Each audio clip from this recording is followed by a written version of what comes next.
السلام عليكم ورحمة الله تعالى وبركاته. الصلاة والسلام على أشرف المرسلين وعلى آله وصحبه أجمعين أما بعد.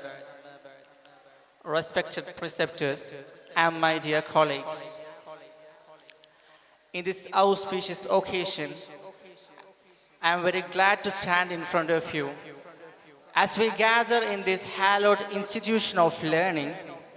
I would like to speak about relevant topic which about the Modi Sarkar, Modi 3.0, still the government save corporates. The phrase Modi 3.0 literally indicates or literally refers to the third term of Prime Minister Narendra Modi's government in India, which some believe that in 2019 general elections, when his party, the Bharatiya Janata Party, BJP, secured a significant majority. The idea of government saving corporates can stem from ongoing debates about the relationship between the India government and big businesses, especially during times of economic challenges. Also, on July 23, 2024, Union Finance Minister Nirmala Sitharaman presented the first financial budget of the re-elected India government, which means Modi 3.0 government, for its third consecutive term before the Parliament of India.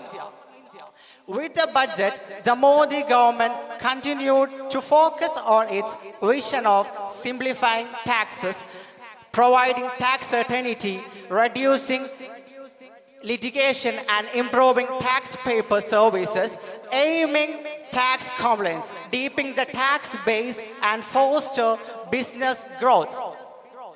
So, let me explain about Modi's 3.0 and its approach towards the corporates.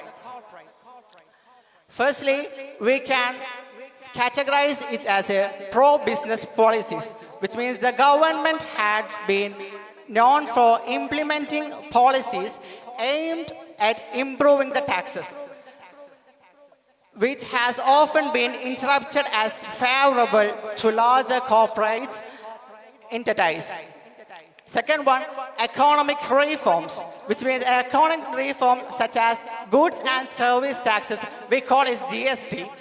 And the Make in India initiative has been part of the Modi's administration agenda, aiming to boost the manufacturing sector and attractive investments. Also, the critics of government argue that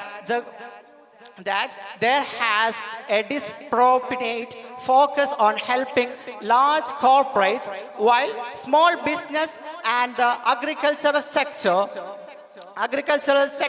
struggle. The perspective suggests that the government's measures do not adequately the needs of all sectors of the economy. The COVID-19, the pandemic situation is also need to inform. The pandemic had significant economic repercussions leading to additional security regarding fiscal policies and relief packages and whether they adequately support all services. Also, public perception and accountability is also need to be discussed. There are ongoing discussions and debates regarding transparency, accountability, and the extent to which corporates' interests influence government policies.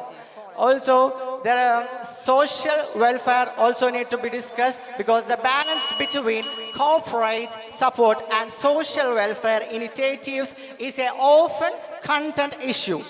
Many advocate for for a more equitable distribution of resources and focus on the welfare of marginalized community. I'm not concluding my speech. وآخر دعوانا الحمد لله رب العالمين. السلام عليكم ورحمة الله تعالى وبركاته.